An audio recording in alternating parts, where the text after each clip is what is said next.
말라기 시대에 이스라엘 백성들의 근본적인 문제가 도대체 뭔가? 하나님은 에서를 미워하시고 야곱을 사랑하셔서 택해 주셨는데 그 택함에 대한 은혜가 없었다라고 하는 것입니다. 그래서 하나님이 이렇게 말씀하시는 것입니다.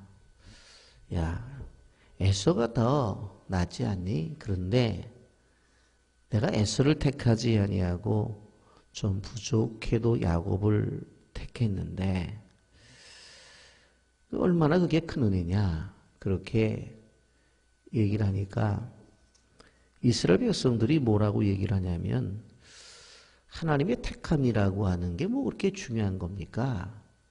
라고 그렇게 되짚어 질문을 하는 것입니다.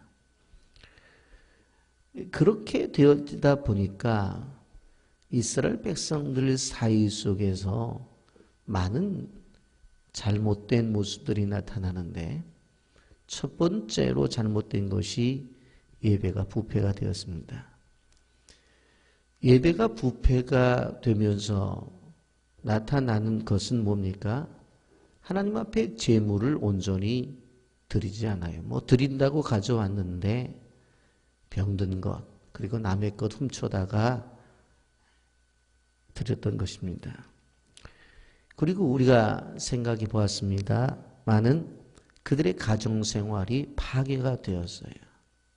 그리고 보면 그들이 이방인의 딸, 우상숭배자의 딸들과 결혼을 하고 중앙지처를 벌이는 일들이 빈번하게 일어난 것입니다. 그리고 백성들의 마음이 서로의 관계 속에서 냉소적으로 변했던 것입니다. 여러분, 이러한 내용에 대한 이야기를 하면서 그러한 백성들이지만 버리지 아니하고 구원해 주시는 하나님의 구원의 은혜에 대해서 오늘 본문이 이야기를 하면서 그러나 그 구원과 심판이라고 하는 것, 심판과 구원이라고 하는 것은 분리된 것이 아니라 공동된 상태 속에서 바로 일어나는 것이다. 한마디로 말하면 한쪽으로는 심판이 임하지만 그러나 택한 백성들에게는 동시에 바로 구원이 임한다 하는 내용이 오늘 본문의 내용입니다. 여러분 여기 2장 17절 말씀 볼까요? 너희가 말로 여호와를 괴롭게 하고도 이르기를 우리가 어떻게 여호와를 괴롭혀 드렸나이까 하는도다. 사실 여호와를 괴롭혔어요. 그러면서 뭐라고 말하냐면 우리가 언제 여호와를 괴롭게 했느냐라고 해요. 그러면서 여호와를 괴롭혔던 내용 세 가지가 나옵니다. 여기 보면 이는 너희가 말하기를 모든 악을 행하는 자는 여호와의 눈에 좋게 보이며 그랬어요. 죄를 짓는 사람이 뭐라고 말하냐면은 악을 행하는 것이 여호와의 눈에 좋게 보인다. 죄 지어도 하나님이 좋아하셔요. 그렇게 얘기를 한다는 거예요. 그리고 두 번째로 여기 보면 그에게 기쁨이 된다면 우리가 죄 짓는 것 하나님이 참 기뻐하세요. 또 그렇게 말한다는 겁니다. 또 한 가지는 뭐냐면 정의의 하나님이 어디 계시냐. 아니 지금 우리가 죄를 지어도 이렇게 버젓이 살아가잖아요. 죄 지어도 뭐 특별히 벌 받는 거 없잖아요. 그러니 정의의 하나님이 도대체 어디 있어요? 하면서 질문을 하는 것입니다. 여러분 이 말이 왜 무서운 말인가 하면 이 말은 공의의 하나님을 무시하는 언행이에요. 하나님은 잘못하면 벌을 내리시는 분이에요. 잘하면 상급을 주시는 분이에요. 이게 하나님이세요. 근데 뭐라고 말을 해요? 하나님? 우리가 하나님 언제 괴롭혔어요? 언제 괴롭혔냐고요? 하나님은 오히려 우리가 죄 지을 때 좋다고 하시고 죄 짓는 거 보면서 기뻐하시고 그러니 정의 하나님이 어디 있느냐 하면서 그렇게 이야기를 하는 것입니다. 여러분, 하나님이 우리를 사랑하셔서 참고 인내하실 때에 우리는 잘못 생각할 때에 하나님의 공의가 실종된 것처럼 느낄 때가 있어요. 다윗의 고백을 통해서 보면 악인들이 잘 되는 것을 보면서 다윗이 뭐라고 말해요? 하나님 어디 가셨나? 저렇게 악인들이 너희 하나님이 어디 있느냐고 저렇게 말하고 있는데 내가 생각해도 하나님이 안 계신 것 같아요. 그래서 자꾸 다윗이 하나님 나타나달라고 요구를 하잖아요. 여러분, 우리가 기억해야 되는 것은 죄를 행하는 일들이 이곳저곳에서 드러나고 내가 생각해도 이런 세상이 돼서는 안 돼요. 어떻게 세상이 이렇게 돌아가요? 내가 생각해도 저런 사람들이 세상에 살아서는 안 돼요. 그런데 어떻게 공의의 하나님이라는 분이 가만히 계세요? 그런 것들을 바라보면서 오늘 말라기 선지서가 말하고 있는 마지막 시대의 사람처럼 하나님의 인내하심, 하나님의 참으심에 대해서 공의가 실종된 것처럼 생각하는 사람들이 있다라고 하는 것입니다. 여러분, 이러한 세상을 향해서 3장 1절 보십시오. 하나님이 이제 누구를 보내시는가? 만군의 여호와가 이르노라. 보라, 내가 내 사자를 보내리니. 내가 내 사자를 보내니 그가 내 앞에서 길을 준비할 것이요 또 너희가 구하는 바 주가 갑자기 그의 성전에 임하시리니 곧 너희가 사모하는 바 언약의 사자가 임할 것이라. 표시해 놓으세요. 언약의 사자. 사자인데 그 사자가 어떤 사자예요? 언약의 사자. 언약의 사자. 하신 말씀대로 이루시는 사자. 이제는 하나님께서 행하시겠다라고 하는 것입니다. 이 언약의 사자. 그런데 이 언약의 사자가 나타나서 행하시는 것이 무엇이냐? 2절 보세요. 그가 임하시는 날을 누가 능히 당하며 그가 나타나시는 때 누가 능히 서리요. 그가 나타나실 때 막을 세력이 없고 그가 나타나서 행하는 일들에 대해서 누구도 그것들을 방해할 수 없다. 그런데 여기 놀라운 은혜의 말씀이 있어요.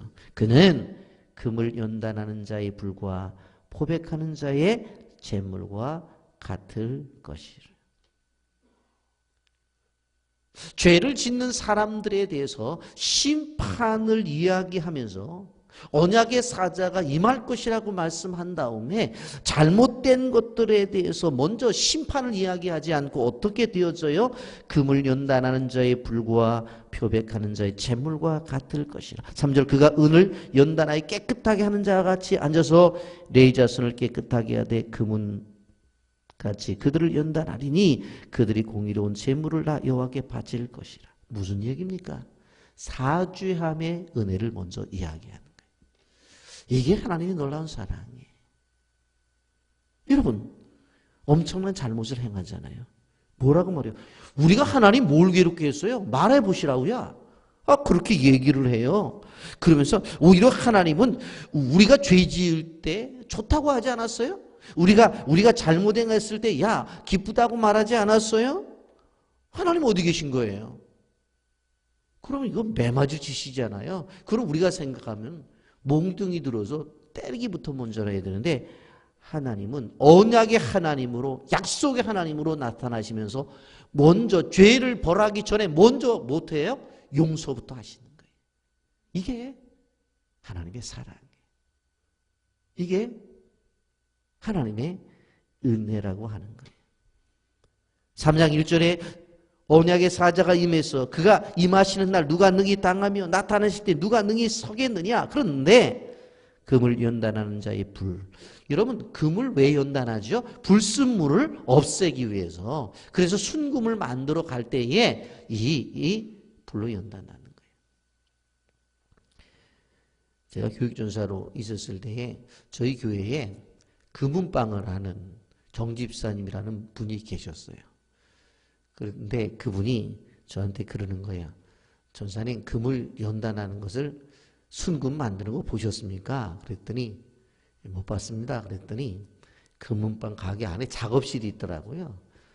들어가더니 이만한 뭐 쪼가리 금덩어리를 이렇게 놓고는 산소불로 탁 하더라고요. 그러니까 이게 다 녹더라고. 그러니까 검은 점이 나타나요. 그런 것을 긴 뾰족한 가서 탁탁 걷어내더라고요. 그러면서 이게 순금이 되는 원리입니다. 그러면서 저한테 그러더라고요. 성경에서 금을 연단하는 말을 전사님 몰랐죠? 저는 노상 이 작업을 하고 있습니다. 제가 성경대로 사는 인물입니다. 아주 큰 소리 치더라고요. 그게 저는 봤어요. 그거. 아, 이렇게 하는 거구나. 이렇게 하는 거구나. 근데 그 금을 녹이는 그릇이 전복이더라고요. 전복 껍데기에다가 이렇게 녹이더라고요. 그래서 그때 보고서 아, 이런 데 쓰는구나 제가 봤어요. 그러니까 여기 금을 연단해요. 3절에 은을 연단해요. 왜? 깨끗하게 하기 위해서. 깨끗하게 하기 위해서. 먼저 깨끗하게 하기 위해서. 여러분, 표백하는 자의 잿물. 요즘 뭐 좋은 세제 제품이 나와서 뭐 그런 거 안 씁니다만 옛날에 빨래할 땐 다 못 썼어요? 잿물 썼잖아요. 잿물로 빨아서 깨끗하게 만들잖아요. 이게 십자가의 은혜입니다, 여러분. 우리가 고난주간을 지내고 있는데 하나님께서 우리에게 어떠한 잘못을 행한 것들을 바라볼 때에 인간은 하나님 앞에 고개를 빳빳이 들고 하나님 계셔요? 하나님 우리가 죄 질 때 가만 놔두셨잖아요. 그러니까 내가 계속 죄 짓는 거예요. 하나님 살아계신 거 맞아요? 하나님이 죄 지은 사람 벌 준다면서요. 근데 벌 안 주시더라고 요새. 그렇게 얘기를 해요. 근데 하나님은 심판하기 전에 먼저 뭐부터 하신다? 깨끗하게 먼저 하셔서 구원을 먼저 생각하시는 분이에요. 이게 하나님의 은혜인데 우리 연약한 인간들이 그걸 깨닫지 못하는 거예요. 3절도 보세요. 보면 그가 은을 연단하여 깨끗하게 하는 자와 같이 은을 연단하여 깨끗하게 한다. 앉아서 레이자소를 깨끗하게 하되 금, 은같이 그들을 연단하리니 그랬어요. 여러분 금은같이 그들을 연단하리니 그 연단했더니 그들이 공의로운 제물을 다 여호와께 바칠 것이라. 연단하니까 깨끗하게 되어지고 연단하니까 어떻게 되어져요? 여호와께 제대로 된 제물을 바치는 거예요. 이게 고난이 주는 유익이에요. 하나님이 하나님의 백성들을 왜 그 불을 통해서 왜 녹이느냐? 그 속에 있는 불순물을 제거하기 위해서. 왜 하나님이 여기에 나타난 레위 자손들을 깨끗하게 하느냐? 깨끗하게 하느냐? 그 문같이 그들을 왜 연단하느냐? 하나님의 백성들에게 왜 고난을 주느냐? 그래야 하나님이 원하시는 신령과 진정한 제사를 드리고 하나님이 원하시는 제물을 하나님 앞에 드린다는 거예요. 내일 우리가 생각을 해보겠습니다만은 이스라엘 백성들의 제물이 얼마나 잘못되어 있는지 하는 부분을 내일 생각을 해보겠습니다. 여러분, 연단의 목적은 우리를 향한 고난의 목적은 고난을 통해서 하나님의 사람들이 다듬어지는 거예요. 연단을 받으면 모든 삶이 단순해져요. 그래서 그러잖아요. 고난이 많으면 아우 다 귀찮아. 여러분 그런데 가만히 보면 귀찮다고 얘기하는 것들이 실질적으로 우리에게 불필요한 것들이에요. 왜? 가장 중요한 게 있어요. 너무 힘든 게. 그것만 붙잡고 다른 거 귀찮은 거예요. 집사님 밥 좀 먹자. 아, 밥 먹는 거 귀찮아. 인천 대공원 요새 벚꽃이 만발한데 한번 구경 가지. 아, 나 귀찮아. 왜? 지금 내가 해결돼야 될 문제 그게 더 중요하기 때문에. 우리 인생에 있어서 고난이 찾아온다고 하는 것은 우리의 삶을 단순하게 만드는 거예요. 이런 편안한 사람들 보세요. 아유, 야, 요새 어디 좀 놀러 갈까? 어느 집에 맛집 있지? 먹으러 가지? 놀러 가지? 아유, 누구 좀 만나러 가야 되는데? 오만 거 다 계획을 짜요. 고난이 찾아와 보세요. 계획 짜나? 모든 계획 없어요. 그거 하나만 넣고 하나만. 그거 하나만 붙잡고 있는 거예요. 왜? 그게 해결되어져야 되니까. 그게 해결되어져야 돼요. 그래서 나중에 고난을 통해서 자기들이 추구하던 세상의 것들이 하나하나 다 잘라져 나가는 거예요. 다 잘라져 나가는 거예요. 그래서 세상 사람들 그러잖아요. 이런 소리 저런 소리 하면 아직도 저분은 배부르구나. 그런 얘기를 하는 거예요. 그 말이 틀린 말이 아니에요. 고난이 찾아와 보세요. 그런 계획이 짜지나. 그런 거 없어요. 왜 하나님께서 레위 사람들을 깨끗하게 한다고 그랬어요?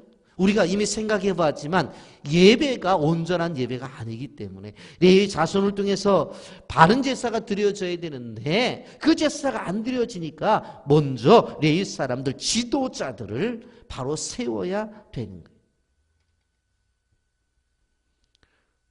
여러분, 하나님께서 어떠한 공동체든지 그 공동체를 바로 세우기 위해서는 지도자들에게 먼저 고난을 주는 거예요. 왜? 그 사람이 이끌어 가야기 때문에. 여러분, 대통령 한 사람이에요. 한 사람이 무너지니까 뭐예요? 나라가 다 쑥대밭이 되잖아요. 가정의 부모가 왜 중요해요? 부모가 든든히 있어서 서로 사랑하면서 힘들어도 아이들을 키워나가면 그 아이들이 된다. 그 부모들이 또상 큰 소리 나고 싸우고 계속해서 그러면 애들이 무너져 버려요. 지도자가 중요해요. 그래서 교회에도 담임 목사가 중요하고 장로님들이 중요하고 권사님들이 중요하고 지도자들이 중요하고 그 교회에 직분을 받은 지도자들이 어떤 모습으로 있느냐에 따라서 그 교회의 건전성은 바로 인정받는 거예요. 여러분, 언약의 사자가 와서 하는 일이 뭐예요? 다른 것이 아니라 먼저 심판보다도 깨끗함을 추구하는 거예요. 이게 십자가의 은혜예요. 십자가의 은혜. 예수님이 십자가에 달리셨을 때에 충분히 뭘 하실 수 있었어요? 내려와서 자기의 고통을 주고 아픔을 저는 사람들을 심판하실 수 있었어요. 그런데 먼저 심판을 이야기하지 않잖아요. 심판을 이야기하지 않잖아요. 십자가에 매달렸을 때 한쪽 있는 당도에게 그래, 내가 너와 함께 낙원에 있게 될 것이다. 구원을 이야기하잖아요. 저렇게 나를 위해서 창으로 찌르고 나를 못 박은 저들을 뭐라고 말해요? 저들의 죄를 알지 못하니까 용서해달라고 하는 사죄의 선언을 하잖아요. 뭐 이름들 봐라. 나를 십자가에 매달아. 내가 누군지 아냐? 그러면서 심판을 먼저 말씀하지 않고 뭘 먼저 말해요? 구원을 이야기하죠. 여러분, 왜 그러셨을까? 이렇게 되어질 때에 진정한 예배의 회복이 이루어지기 때문에 그러는 거예요. 여러분, 계속해서 반복해서 나오는 것들을 보세요. 말라기 선지자가 우리가 마지막 날 부활절 새벽에 이야기하겠지만 그분은 의로운 해로 떠오른다고 분명히 말씀했어요. 그런데 그분 보세요. 5절 6절도 너무나 말씀이 나타나잖아요. 5절 6절 내가 심판하러 너에게 임할 것이라. 점치는 자에게와 간음하는 자에게와 거짓 맹세하는 자에게와 품꾼의 싸게 대하여 억울하게 하며 과우와 고아를 압제하며 나그네를 억울하게 하며 나를 경외하지 아니하는 자들에게 속히 증언하리라. 만군의 여호와가 말하였느니라. 심판하겠다고 딱 말씀해놓고는 6절에 뭐라고 말해요? 나 여호와는 변하지 아니하나니 그러므로 야곱의 자손들아 너희가 소멸되지 아니하느니라. 아멘입니까? 다 심판을 받아도 택한 백성 하나님의 자녀들은 어떻게 되어진다? 소멸되지 않는다. 구원된다. 심판 가운데서 악한 자들이 심판을 받고 있는 그 심판의 현장 속에서도 하나님의 백성들은 구원을 받는다라고 하는 것입니다. 이것이 뭐예요? 언약의 성취예요. 왜? 그분은 언약의 사자로 오셨기 때문에. 여러분, 우리는 이 말라기서를 통해서도 무엇을 바라봐요? 십자가의 사랑을 보는 거예요. 이 말라기 선지자가 예언한 이 메시지를 통해서도 십자가의 은혜를 보는 거예요. 이곳에서 우리는 바로 구원의 원리를 찾아내는 거예요. 그러니 창세기부터 계시록 구석구석에 예수님이 계시지 않은 곳이 없고, 창세기부터 계시록 구석구석에 그리스도의 사랑이 없는 것이 없다는 겁니다. 여러분, 한 주간 이제 우리가 고난주간 지내면서 그렇구나. 심판과 구원이라고 하는 것은 떨어져 있는 것이 아니라 동시고, 어떻게 보면 잘못한 백성들을 향해서 하나님은 심판보다도 구원, 그것을 위해서 속죄함에 대한 은혜를 말씀하시는구나. 그래서 우리가, 제가 늘 말씀드리지만 참회의 기도가 중요한 거예요. 하나님, 나 잘못했습니다. 용서해 주십시오. 십자가의 은혜로 정결하게 해주십시오. 이것이 우리의 신앙생활에 중요하다고 하는 것입니다. 말라기 선지자를 통해서 주신 메시지 속에서 우리는 십자가의 은혜를 찾아서 사죄의 은혜 속에서 늘 깨끗하게 사는 구원의 백성의 축복을 누리시기를 예수님의 이름으로 축복합니다. 아멘.